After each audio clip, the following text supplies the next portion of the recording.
Well, that was made with a little help from your friends, of course, including the one, the only Ringo Starr.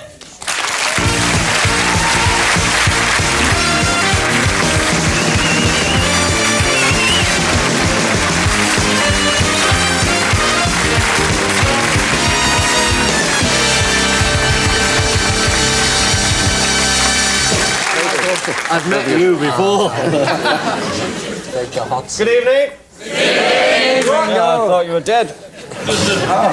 How you doing, Michael? A sharp suit, Ringo. I hate gardening. That's question number 19. I love him, but I hate gardening. Right. You've been doing your own thing as well, of course, but you enjoy a bit of the old nostalgia, don't you? Oh, I love nostalgia. I think I was nostalgic at birth. That's why you got born again. Is this my spot of yours? Oh, sorry. Didn't I spot the Sergeant Didn't we Pepper... meet on a summer cruise? Yeah. I did spot the Sergeant Pepper costume in that video, didn't That's I? right, yeah. A quick one. I had a quick one. Yeah. The actual original. The original suit, it's a bit tight around the hips now at this moment. Have you kept memorabilia? I keep everything. No, I do. I'm a hoarder. And, I've saved all my clothes through the years, and I thought, it always goes round, the kids would love this.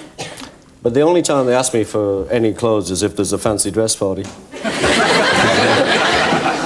have all the hippie stuff on. Hey, we're going to a fancy dress party, let's ask Dad. Would you do me a tremendous favour? I'm not going to kiss you like Elizabeth. I'm not going to rub your knees like the other guy.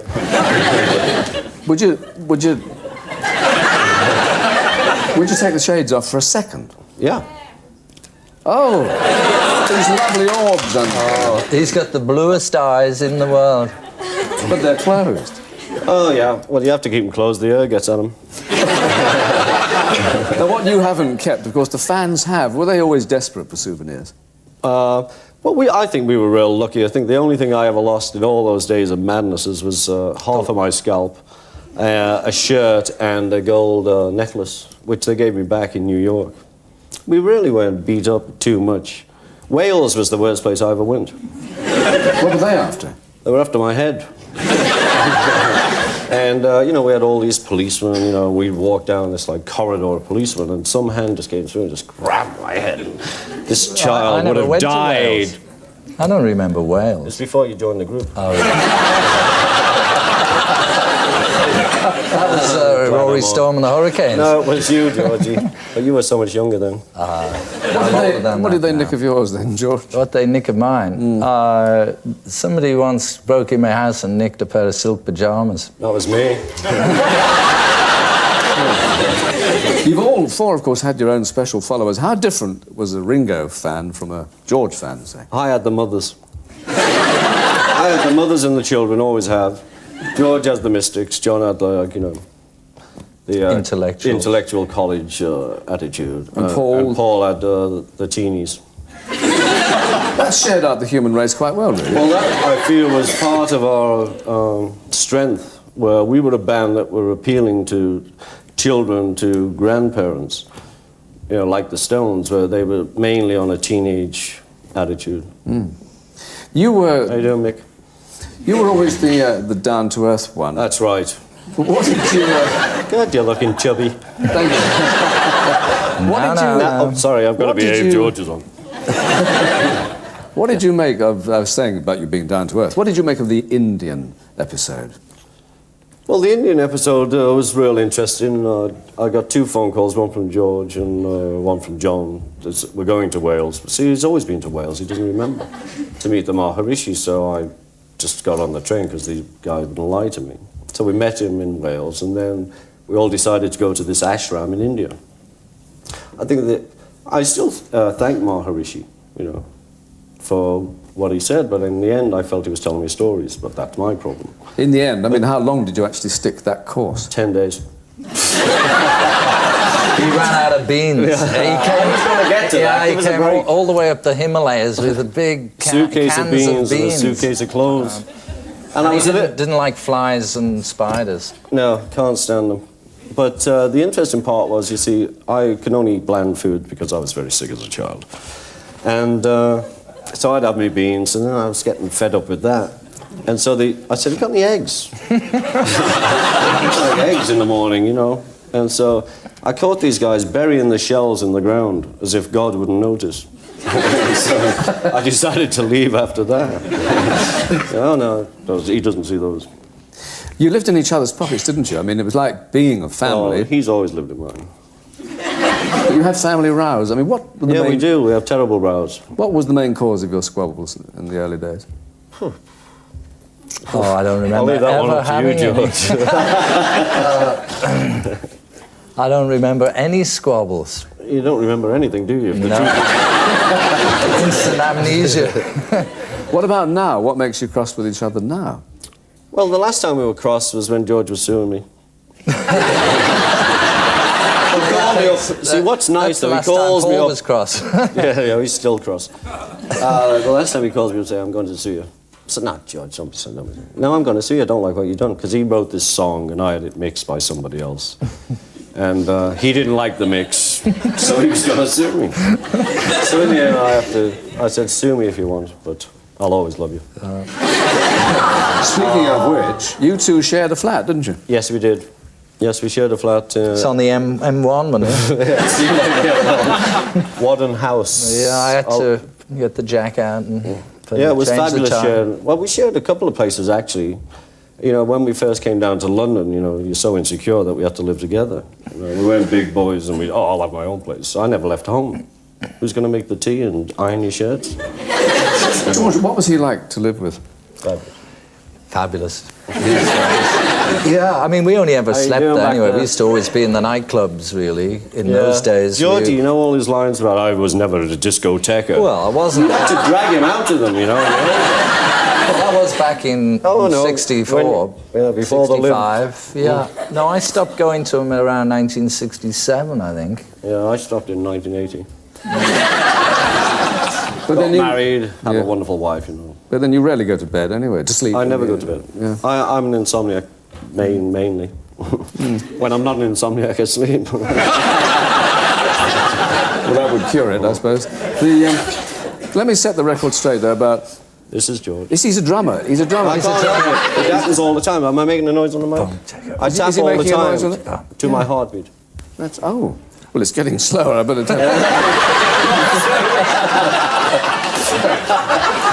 I can't wait for the coffin. Boom. Boom. Ready, Lord. I hesitate to ask you a serious question, but, I mean, as we're talking why about... don't you, Michael? I will. Set the record straight about today's situation. The press are keen to imply rifts. How do you and Paul get on? We get on very well. George? Yeah, no, we do, actually. We, I mean... We love you. Yeah. Which camera is it, for Christ's sake? It's bobbing around. Edit. For, yeah, for about 10 years, I didn't really... 10 minutes. I didn't really know Paul, and never really saw much of him through the last 10 or 12 years. But more recently, we've been hanging out and getting to know each other, going for dinner and meeting and having a laugh. And it's absolutely not true what they said in the News of the World last Sunday. Which somebody, actually, I was in San Remo the day before Paul arrived, and I got a phone call from somebody, the Daily Mail phoned up, and they said, George, you know, I said, no, sorry, George has just left. And I pretended I was somebody else, and they said, well, there's some people down here who are trying to get this rumour started about you and Paul. So I told him, you know, that we weren't... the reason why we weren't there together was because we didn't even know each other was going to be there anyway, and we were all there on different days. But it's definitely just one of those things that these people sit around and think, let's have a fight between, you know, George and Paul now, you know. But actually, I love Paul, he's my mate, and it doesn't matter what they say in the papers, it's not going to, you know, they're not going to get much mileage out of that one. What about Yoko? Oh, no. Yoko, I'm pleased to say, where are they? Oh. Pleased to say. Pleased to say that I had a great time with Yoko in New York on the Rock and Roll Hall of Fame. And it was nice to meet her. And fine, yeah, everything's fine.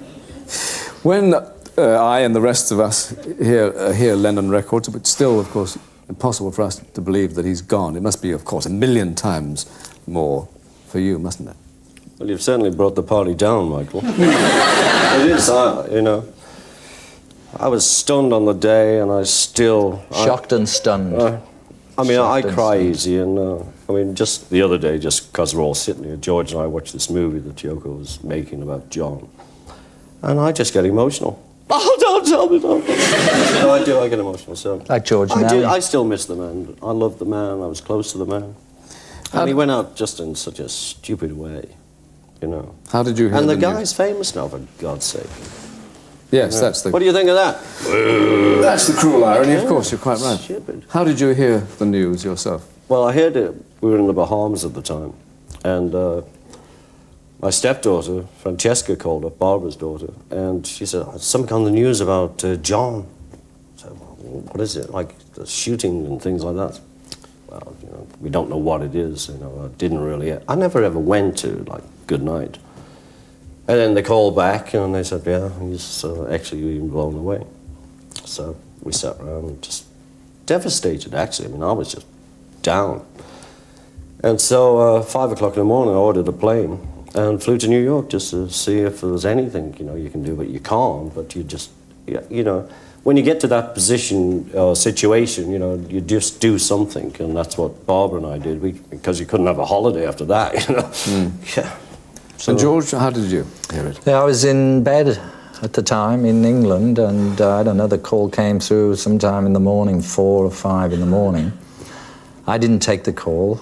Olivia took the call, and she said, John's been shot. And I thought, oh, how bad is it? You know, I just thought maybe a flesh wound or something like that. But they said, no, that's it, he's dead. So I didn't know. I just went back to sleep, actually. I just, maybe it's just a way of getting away from it. I just went to sleep. And then waited to see, you know, what it said the next morning, and he was still dead the next morning, unfortunately. Oh.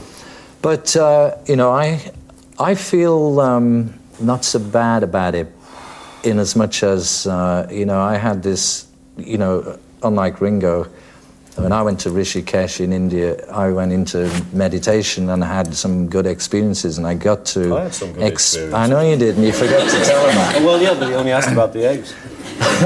So I believe what it says in the scriptures and in the Bhagavad Gita. It says there was never a time when you didn't exist, and there'll never be a time when you cease to exist. The only thing that changes is our bodily condition. Soul comes in the body, and we go from birth to death, and it's death. How I look at it is like taking your suit off. You know, the soul is in these 3 bodies, and one body falls off. And I feel like that. I can feel him around here. Oh, and, I've seen him twice. He's Did still... he feel that? No, I have. You've seen Oh, it? yeah, I felt one time very strong that I was in a hotel room in L.A., and I was real down and miserable, whatever was going on. He was in the corner saying, what are you doing? I said, I'm being miserable. I said, well, come on, get it together.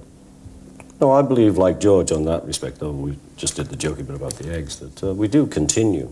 And I do believe in God. Did he? What mental state was John in at that time? Do you know? Well, I'd never seen him for a couple of years before that, but I had enough experience. Well, we all did. During the 60s, we had, you know, there was people putting stuff in our coffee, which gave us some crazy experiences, and when they stopped doing it, we started putting it in our own coffee for a bit. 2 girls wondering what you put in your coffee over there. And, you know, but, you know, we had a lot of experiences. I know John was, you know, he knew who he was, that he was a soul that happened to be in this body for this period of time. And, you know, I don't think...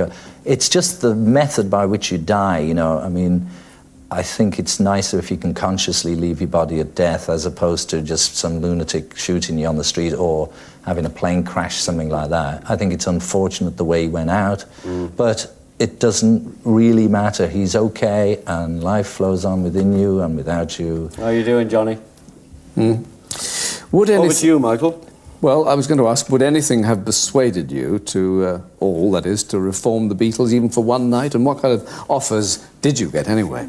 Well, I think the only time we phoned each other up, because everyone kept trying to get us together, but somebody phoned up and they offered us just for one gig, and we only used to do 25 minutes. They offered us 50 million. Dollars, was it? Lira. Could have been in anything.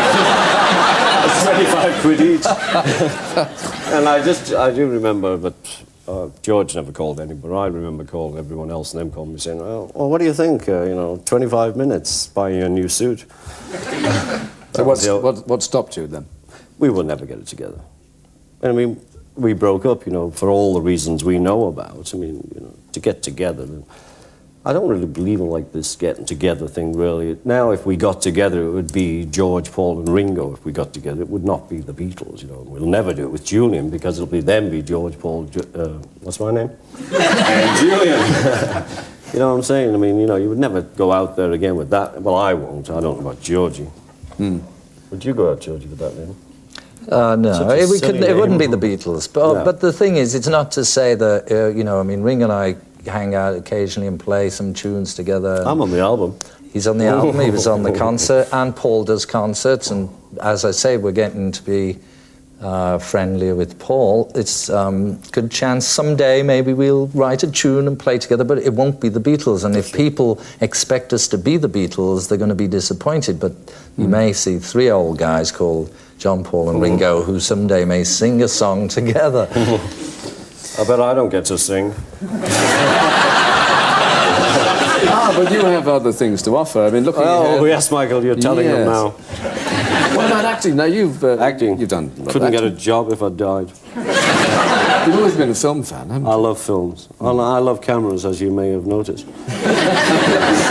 You've got a lot of new fans, though, with Thomas the Tank Engine. Oh, I have. It's great. It's great. It is fabulous with Thomas. I never knew it would be so big. In fact, the first time Britt Allcroft, who was the producer of all this, came up saying, I'd like you to read these stories about this train, which I never had because I was a Beano man. And I said, you've got to be crazy. It's Star Wars and Bannerman. We were talking years ago anyway. And so she came back and convinced me. So I said, look, I'll just read 5 of the stories on my own, on tape, and you listen to them and see if you still want me. And she did. And then we did Thomas the Train. There's all these little babies screaming again. Ringo, Ringo! I used to have the mothers. Now I've got the kids. You are, of course, the poorest Beatle. I am the poorest Beatle, Michael. That's why I'm on the show. That won't do much for your last... Well, you're down to your last 20 million now, I think, aren't you? No, I didn't even make the list, and Georgie's got 14, so I'm down to, 12. Are you a great spender, though? I mean, you enjoy it. That's why. I love to spend. That's the only reason to have it. What's the biggest waste of money you can claim to have done? The biggest waste? Well, the biggest... I mean, if you call this like some reality, that's all waste. What? Apple. Well, that was all of us. You can't blame me for that personally. If it had all never happened, what would you be doing now? I'd be a drummer. Well, what's funny about that? I mean, I decided when I was 18, this is my life. So, just because we made it, I don't think, you're asking a weird question because we don't know what would have happened if it hadn't happened. All conjecture. But I just feel that I still would have been playing behind the strippers. George? Or in front these days. I think I probably would have been probably a better guitar player than I am now because, the famous bit sort of we ended up just playing the same old stuff for years. But I started playing the guitar when I was about 13, and that's the only thing I really wanted to do. I didn't want to be a Thomas the Tank Engine or... Thanks so much. or a train, a fireman or anything like that. Would you have been happier men? Oh. If it had not occurred? I always feel I was born happy. So happiness... I don't, happy. Yeah, I'm basically happy. Yeah, I am happy. And George, you certainly are. I'm quite happy, I'm happy.